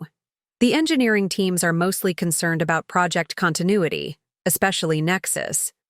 Middle management is nervous about restructuring. The younger staff thinks it's, quote, badass that you've been secretly running things. I almost smiled at that. And Nexus? That's the good news. Johnny has taken charge of the project team and assured them that development will continue as planned. The prototype demonstration scheduled for next month is still on track. My phone rang. My father calling for the 13th time today. I finally answered. "I'm sending the jet," he said without preamble. "Come home, Lorna. You need a secure location away from the press while this settles." "I can't leave now," I replied. "The company needs stability." "The company has survived. 15 years of you leading from behind the scenes. It can manage a few days while you regroup." His voice softened slightly. "This isn't just about Westbrook anymore. The press is digging into everything. Your marriage, the Hayes family holdings, the foundation. Margaret is fielding calls from financial reporters asking about the full extent of your control over other Hayes investments." I closed my eyes, feeling the situation spiraling beyond my control. "I'll think about it." "The jet will be ready either way," he said before hanging up. Felicia looked at me with concern. "He's not wrong, you know. Your condo is probably surrounded by reporters by now." "Probably," I agreed. "But running away will just make it look like I have something to hide." "Taking a strategic pause isn't running away," she countered. "Besides, you haven't slept in over 36 hours. As if to emphasize her point, my phone chimed with an alert. Sean had just given an exclusive interview to a major tech publication, promising to tell his side of the story. I didn't have to wait long to discover what his side entailed. Within an hour, Sean's interview was published online, and it was every bit as damaging as I had feared. "My wife's deception goes far beyond keeping her wealth a secret," the article quoted him saying. "She actively manipulated my career, making decisions about my work and projects while pretending to be an uninvolved third party. Imagine discovering that your spouse has been secretly pulling strings in your professional life for 15 years, controlling which of your ideas receive funding, which get shelved." I read the piece twice, watching as Sean skillfully repositioned himself from betrayer to victim, a brilliant innovator whose trust had been violated by a controlling heiress playing corporate puppet master. The alleged corporate espionage is a smokescreen, he claimed in the interview. The real story here is about control and deception in both a marriage and a company. The timing of these revelations conveniently coincided with my request for divorce. Draw your own conclusions about motivation. Felicia read over my shoulder, her expression darkening. This is character assassination. He's trying to salvage his reputation by destroying yours. It's a smart play, I admitted, professional respect momentarily overriding my personal hurt. He's redirecting attention from his actions with the Blackwells to my deception about my role at Westbrook. In crisis management terms, it's textbook. But it's manipulative and false, Felicia argued. You never blocked his ideas or controlled his work. If anything, you championed his vision when others didn't see it. The truth is more nuanced than either narrative, I said, setting down the tablet. But nuance doesn't make for viral headlines. My phone lit up with a text from Charles Bennett. Emergency board call in 30 minutes. Sean's interview creating serious concerns among key investors. Then another message, this one from Cooper. Security alert at your condo. Press has surrounded the building. Not safe to return there tonight. And finally, from my father, Jet standing by. Car waiting in the die. Secure garage. The walls were closing in. My carefully constructed life, both personal and professional, was crumbling around me. And for the first time in my adult life, I wasn't sure how to proceed. The emergency board call was just as difficult as I had anticipated. Several members expressed concerns about the company's stability and public image. The market doesn't like surprises, said Janet Winters, one of our more conservative directors. And it certainly doesn't like soap opera drama at the executive level. With all due respect, Charles countered, the issue here isn't Mrs. Westbrook's leadership, which has been exemplary, if unconventional in its structure. The issue is corporate espionage and the breach of confidentiality regarding our most valuable intellectual property. The public doesn't see it that way, Janet insisted. They see marital drama and secret identities. Our stock is already down 7% in after-hours trading, which is why we need to focus on stabilizing the company's image immediately, said Chuck Peterson. Sean's interview has shifted the narrative in a dangerous direction. We should consider a temporary leadership change, suggested another director. Perhaps Charles could step in as acting CEO while this situation resolves. I had expected this, but it still stung. After 15 years of guiding the company, albeit from the shadows, my leadership was being questioned the moment I stepped into the light. If I may, I interjected, my voice steadier than I felt. I understand the concerns about public perception and market response, but installing temporary leadership now would only reinforce the narrative that there's something improper about my role at Westbrook. What do you propose? Charles asked. I'll take a 3-day absence to allow the initial media frenzy to settle. During that time, I'll work with our PR team to prepare a comprehensive statement and strategy. Johnny will continue overseeing the Nexus project, and Felicia will handle day-to-day operations with Charles's support. I paused, gathering my thoughts. But when I return, it will be as the CEO this company has always had, just without the anonymity. Westbrook's success over the past 15 years wasn't an accident or a deception. It was the result of strategic leadership, investment in the right talent, and a clear vision for the future. That hasn't changed simply because my name is now public. After some discussion, the board agreed to my proposal, though I could sense the lingering doubts from several members.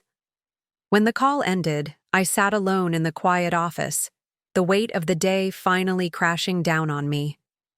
My marriage was over. My professional anonymity was gone. My carefully constructed life had been exposed and dissected for public consumption.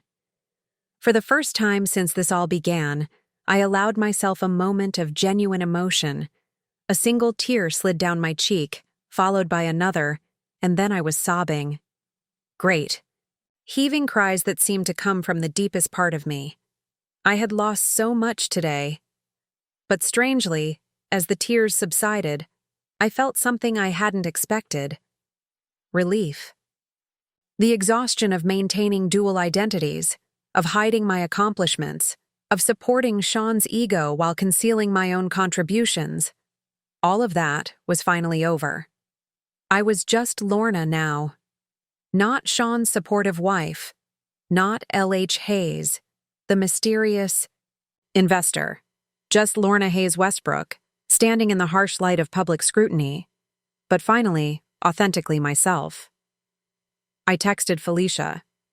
Tell my father I'll take the jet tonight. 3 days? Then I'm coming back stronger.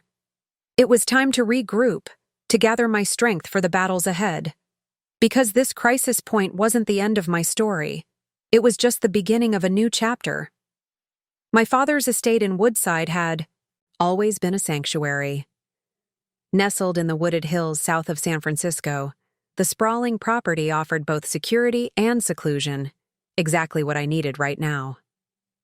The private jet had landed at a small airfield where Cooper had arranged discreet transportation.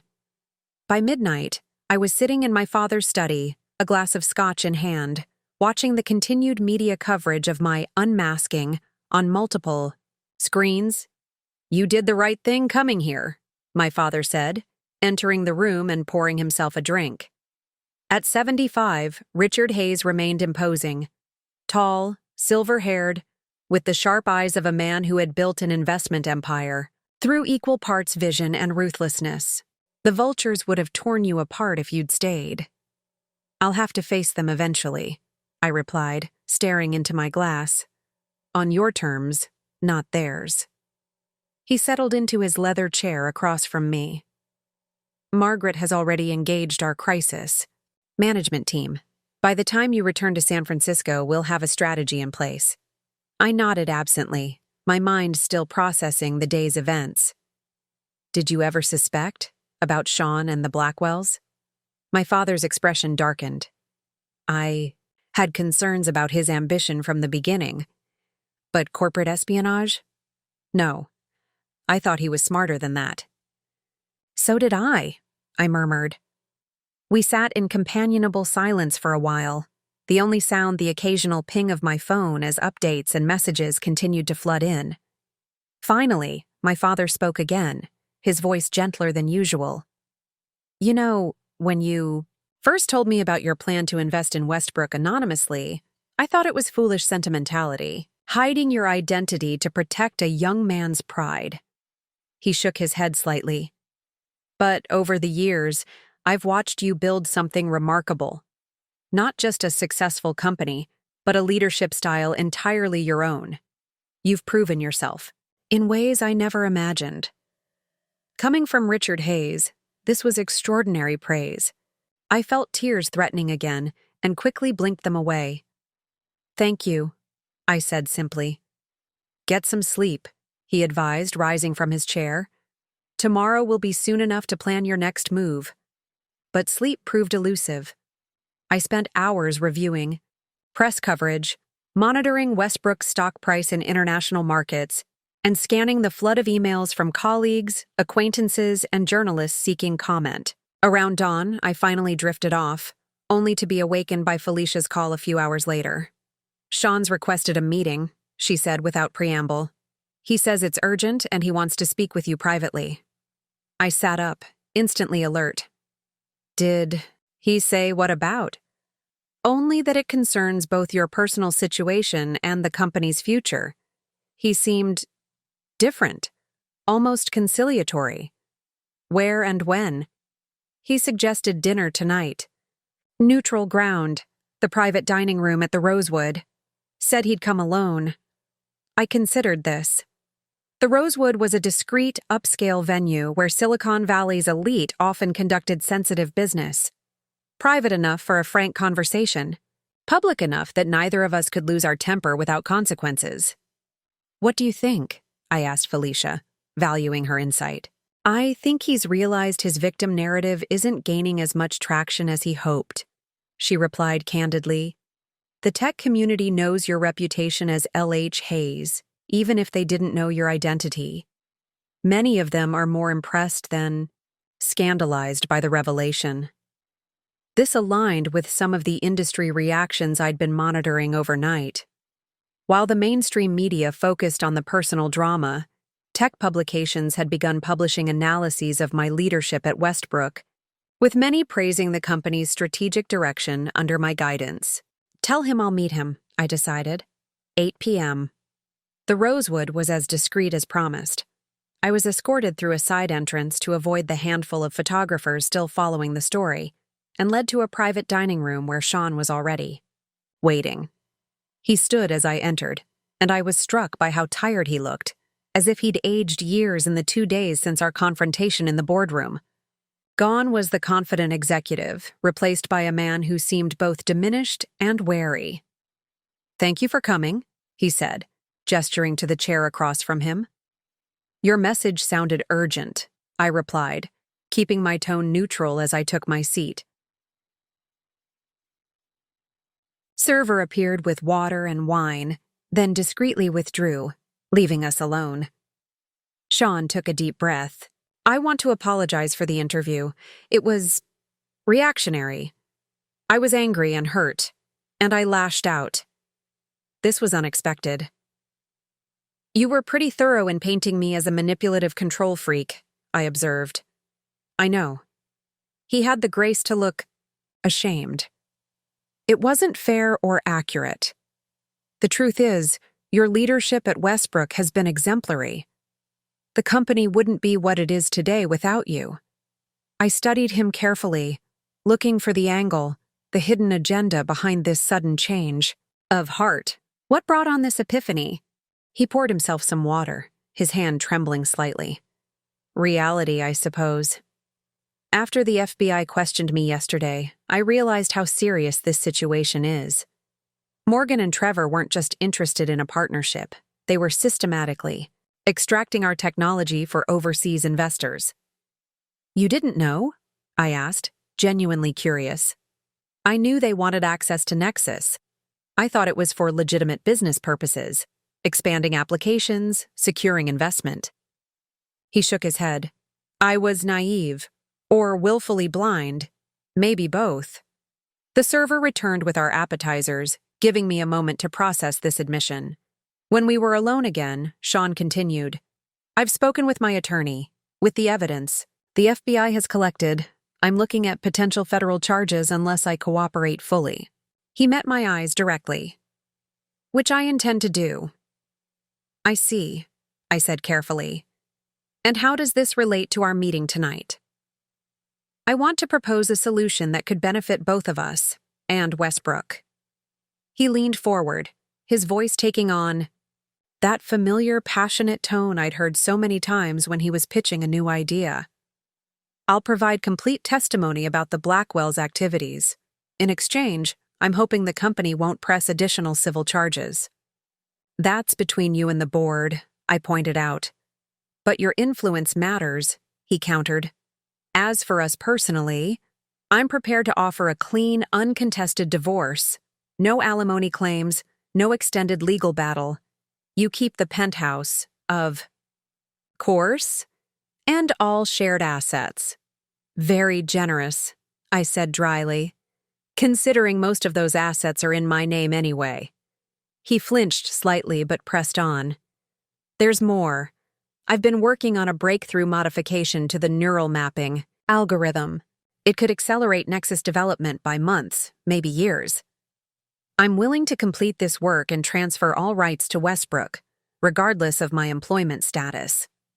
Now we were getting to it. Sean wasn't just seeking legal protection, he was angling to preserve his professional legacy. "In other words," I summarized, "you'll cooperate with the FBI, agree to a simple divorce, and provide your latest research. If I convince the board to let you quietly resign instead of being fired for cause." He nodded slowly. "It's a compromise that keeps the company's technology moving forward and avoids a prolonged public battle that would harm Westbrook's reputation." It was, I had to admit, A rational proposal. The company would benefit from his research and avoid further negative publicity. Sean would salvage some of his professional reputation and avoid additional legal complications. On paper, it made perfect sense. "I'll need time to consider this," I said finally. "Of course." He reached across the table, hesitating before withdrawing, his hand without touching mine. "And Lorna, for what it's worth, I am sorry. Not just for the Blackwell situation, but for how I've treated you these past few years. You deserved better." Back in the safety of my father's estate, I recounted the dinner conversation to Felicia over a secure line. "It sounds too neat," she said immediately, her suspicion evident even through the phone. "Sean doesn't make concessions unless he's getting something significant in return. The avoidance of additional legal trouble is pretty significant," I pointed out. "Maybe," she acknowledged. "But his sudden remorse and cooperation? That doesn't sound like the Sean Westbrook I know." I had the same nagging doubt. Throughout our marriage, Sean had never been one to admit fault or back down from a position once taken. His contrition tonight had seemed genuine, but 15 years of experience had taught me to be cautious about his sudden shifts in attitude. "Have Cooper look into any communications between Sean and the Blackwells since the board meeting," I instructed, "and check if he's had contact with any board members directly." "Already on it," Felicia assured me. "Cooper's been monitoring his company email and phone. Nothing suspicious yet, but we'll keep watching." After we hung up, I walked out onto the terrace, gazing at the moonlit gardens of my childhood home. Sean's offer tugged at something deep inside me, a desire for clean resolution, for an end to the public spectacle our lives had become. If his proposal was genuine, it would allow Westbrook to move forward with minimal disruption and give me space to rebuild my own life and leadership. But years of business negotiations had taught me that when a deal seems too perfect, there's usually a hidden catch. What wasn't Sean telling me? What card was he holding back? As I stood there contemplating, my phone chimed with a text from Johnny. "Checking Sean's latest algorithm modifications. Something doesn't add up. Need to talk. Before you make any decisions." And just like that, the brief flicker of hope for a clean resolution dimmed. Whatever game Sean was playing, it wasn't over yet. The next morning, Johnny arrived at my father's estate, looking like he hadn't slept in days.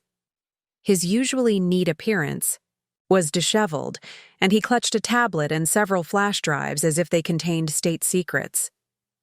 "I need to show you something," he said without preamble as we settled in my father's home office. "I've been reviewing the algorithm modifications Sean mentioned." "You have access to them already?" I asked, surprised. Johnny nodded grimly. "He uploaded them to the company server last night after your dinner meeting, marked them as priority review, LH Hayes only. The timestamp was 11:42 p.m., too. That was barely an hour after we'd parted ways. Sean had clearly prepared this material in advance, anticipating I would be receptive to his proposal.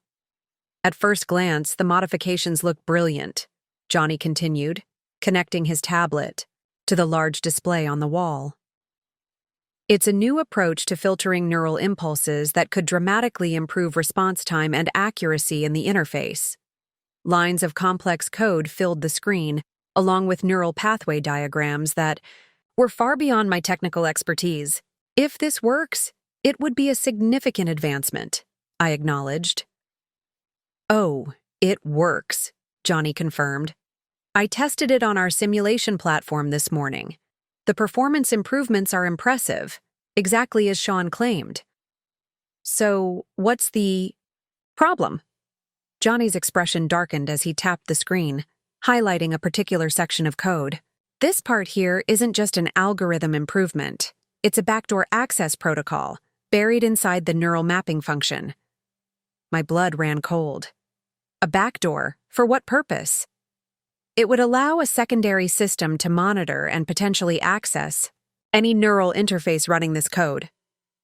Johnny's voice was tight with controlled anger.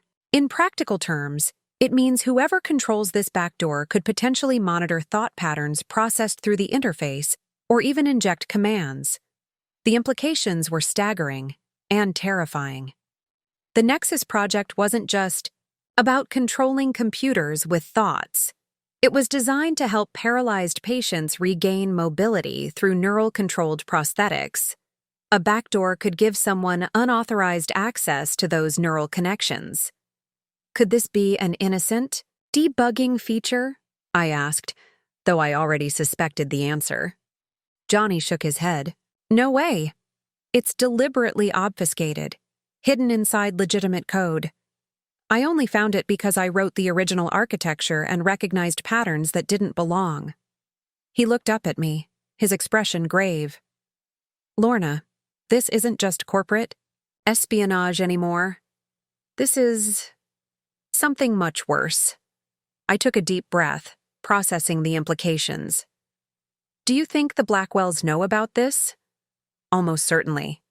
The backdoor connects to an external authentication server. I traced the domain, registration to a shell company, but the IP address routes to servers owned by subsidiaries of Blackwell Investments. My mind raced, connecting dots I should have seen earlier. The FBI mentioned foreign entities interested in our technology. If the Blackwells are working with them, then this could be an attempt at creating a surveillance tool of unprecedented invasiveness, Johnny finished. Neural monitoring at the deepest level. I stood, pacing the length of the office. Make copies of everything. Send one to our security team, one to the FBI, and keep one offline as backup. And Johnny, keep this between us for now. Not even Felicia or Cooper. He nodded, understanding the need for absolute discretion. What are you going to do? I checked. My watch. It was just past 10 in the morning. I'm going back to San Francisco. Today. By early afternoon, I was ensconced in a suite at the Four Seasons, not far from Westbrook headquarters. The hotel had a private entrance and excellent security, essential requirements given the circumstances. Sean had texted twice since our dinner, his messages carefully worded to sound supportive while pushing for a quick decision on his proposal. Hope you've had time to consider our discussion. The algorithm modifications could be transformative for Nexus. Let me know when you'd like to move forward. And later, board meeting scheduled for tomorrow. If we present a united front on this resolution, we could put the whole unfortunate situation behind us quickly. I didn't respond directly. Instead, I called Charles Bennett and requested an emergency conference with the executive committee, without Sean's knowledge. We have a serious security concern that requires immediate attention, I explained, but we need absolute discretion. To his credit, Charles didn't press for details over the phone. 2 hours later, he arrived at my suite along with Chuck Peterson and our chief legal officer, Evan Miller. Johnny presented his findings, walking them through the technical details of the backdoor and its implications. The room grew increasingly tense as the full scope of the threat became clear. This is beyond corporate espionage, Evan said, examining the legal documents Johnny had prepared. If this code had been implemented in medical neural interfaces, it could potentially violate numerous regulations and laws, HIPAA, FDA guidelines, possibly even national security provisions. The question, Charles interjected, is whether Sean created this backdoor himself or if he was given it by the Blackwells to implement. Either way, he knew what he was doing, Johnny insisted. This code is too carefully crafted, too deliberately hidden to be accidental. Chuck, who had been uncharacteristically quiet, finally spoke. What's our next move? If we confront Sean directly, he'll deny everything or claim he didn't understand the implications of the code. I nodded, having considered this problem since Johnny's revelation. We need to catch him in the act, make him reveal his intentions in a way he can't deny or explain away. You're suggesting a sting operation, Evan said, his legal mind immediately identifying potential issues. That carries risks, both legally and for the company's reputation. The alternative is allowing Sean to position himself as a wronged eye, Party who was generously offering his brilliant research to save the company, I countered. We need incontrovertible evidence of his intentions. After considerable discussion, we settled on a plan. I would contact Sean, expressing tentative interest in his proposal, but requesting a technical demonstration of the algorithm modifications. The meeting would take place at Westbrook headquarters the following evening, with FBI agents monitoring from an adjacent room. We'll need him to explicitly confirm what the back door is for, Evan cautioned. Plausible deniability is his best defense, so we have to eliminate that possibility.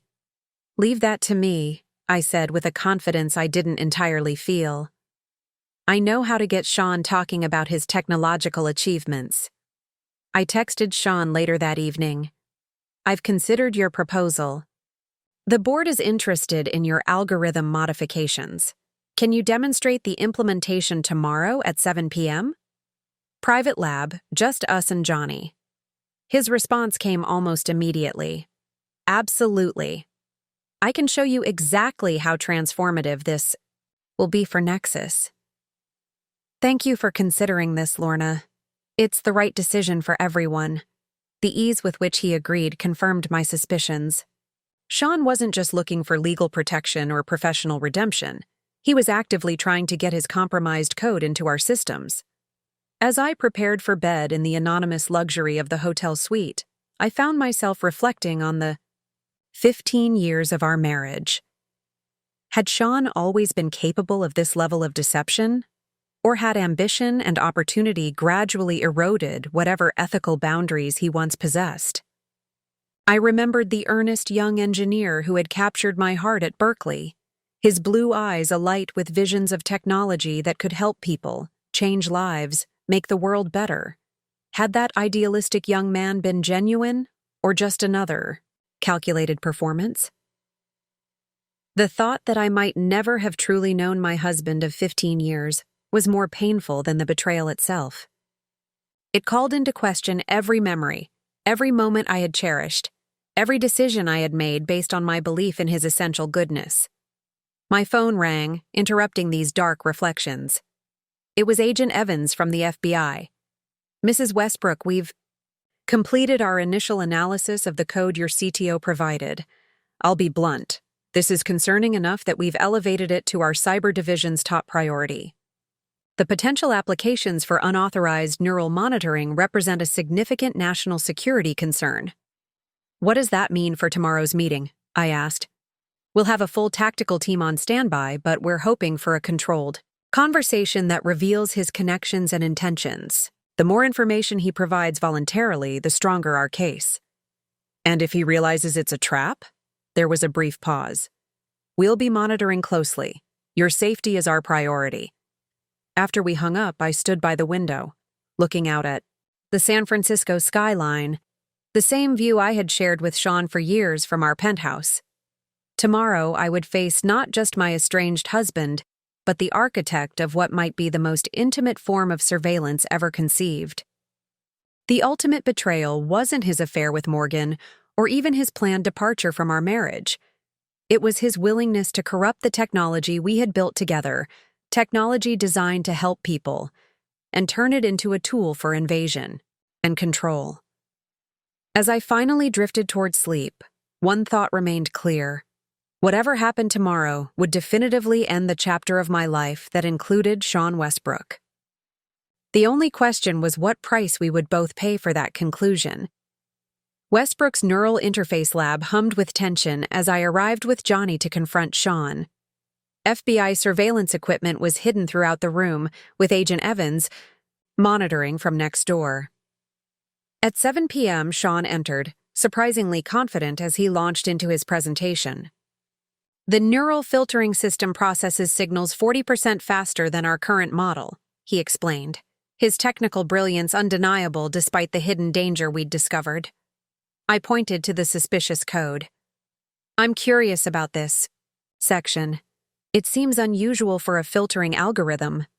That's an auxiliary monitoring system, Sean replied smoothly.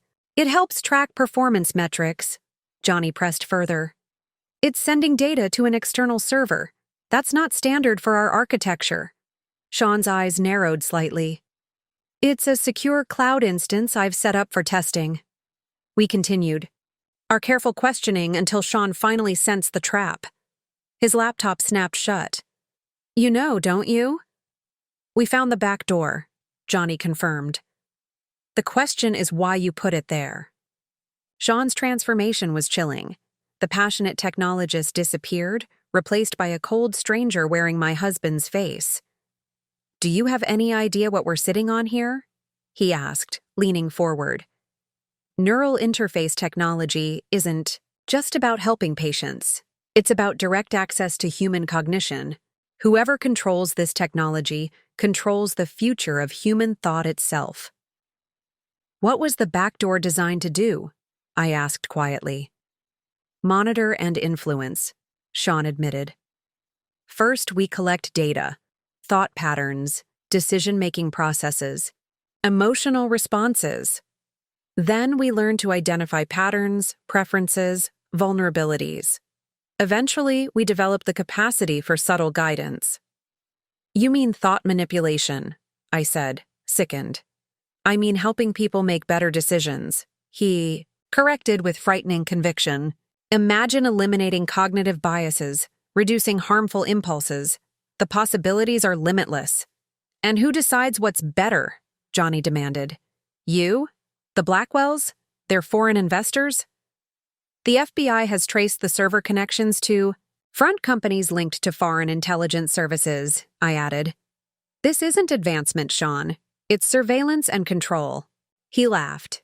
Short, sharp, almost pitying. Of course it's about control.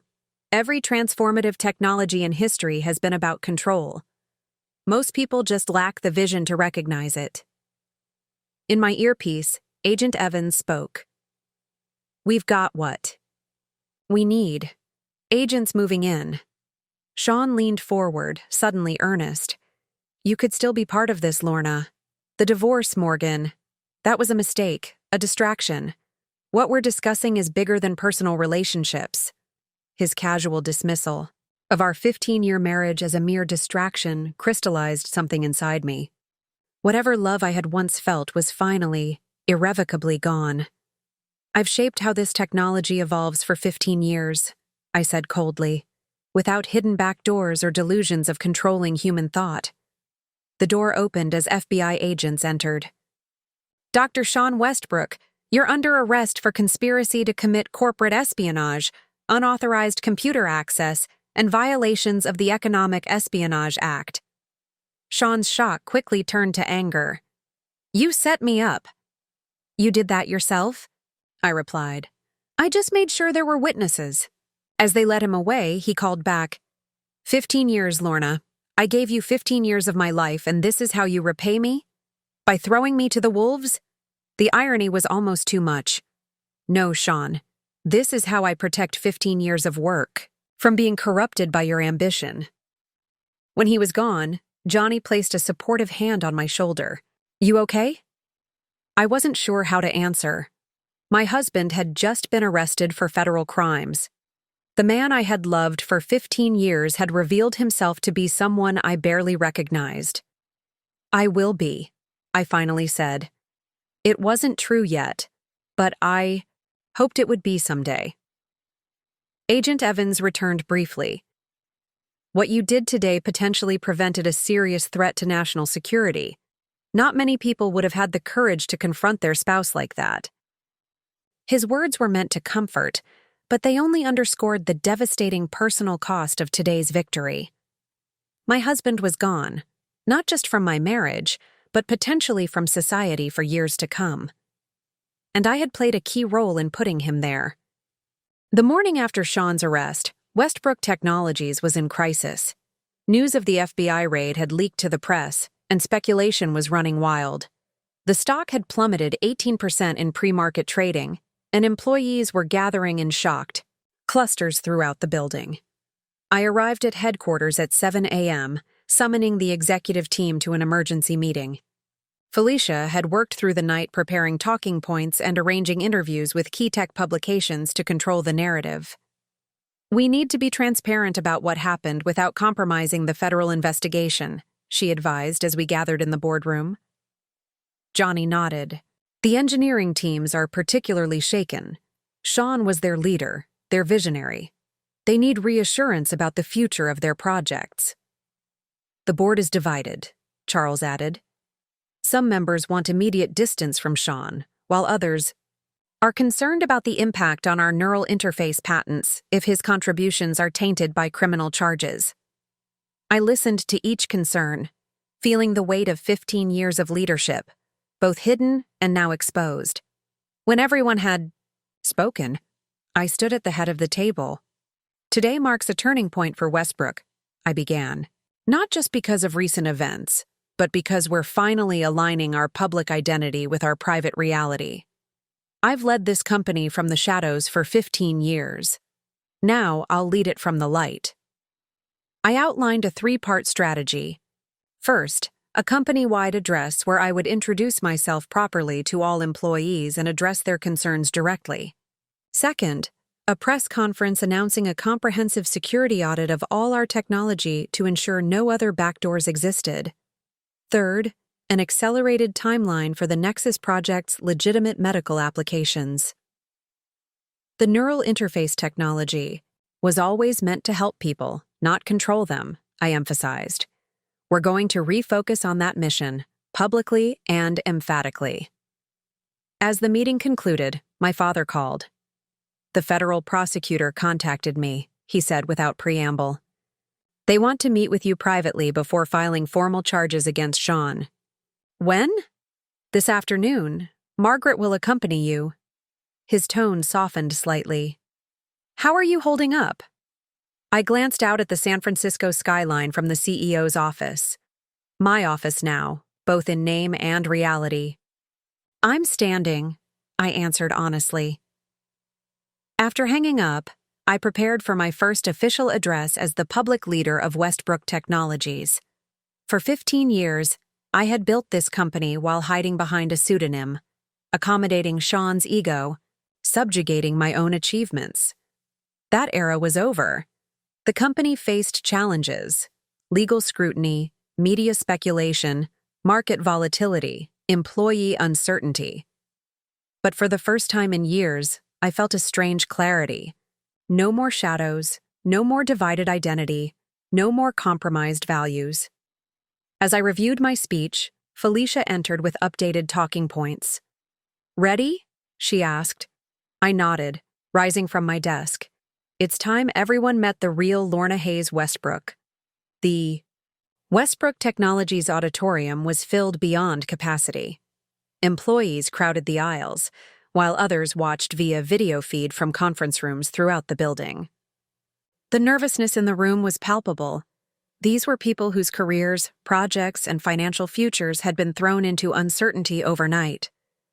I took a deep breath and stepped onto the stage, facing my company, truly facing them for the first time. Good morning, I began. Most of you know me as Lorna Westbrook, Sean's wife and the founder of the Hayes Foundation for Women in STEM. Some of you have interacted with me as L.H. Hayes, the majority shareholder who joined board meetings via video conference. Today, I stand before you as both of those people and as the CEO of Westbrook Technologies. A murmur ran through the crowd. I continued, addressing the elephant in the room directly. Yesterday, Dr. Sean Westbrook was arrested by the FBI for corporate espionage and attempting to implement unauthorized surveillance capabilities into our neural interface technology. These are serious allegations that will be addressed through proper legal channels. What matters now is where we go from here. For the next 30 minutes, I outlined our path forward: the security audit, the refocused mission, the accelerated development timeline. I answered questions honestly, even difficult ones about my dual identity and my marriage. Why keep your leadership secret for 15 years? Asked one senior engineer. Initially, it was to allow Sean's technical vision to flourish without being overshadowed by my family's financial backing, I explained. Over time, it became complicated. The arrangement worked for the company, even as it became increasingly problematic personally. In hindsight, I stayed in the shadows too long. As I spoke, I could feel the mood in the room shifting, the initial shock and uncertainty giving way to something else, cautious optimism, perhaps even a renewed sense of purpose. The neural interface technology we've all worked so hard to develop has extraordinary potential to help people, I concluded. That mission hasn't changed. If anything, recent events have reminded us how crucial it is to develop this technology ethically and transparently. I'm asking each of you to recommit to that vision.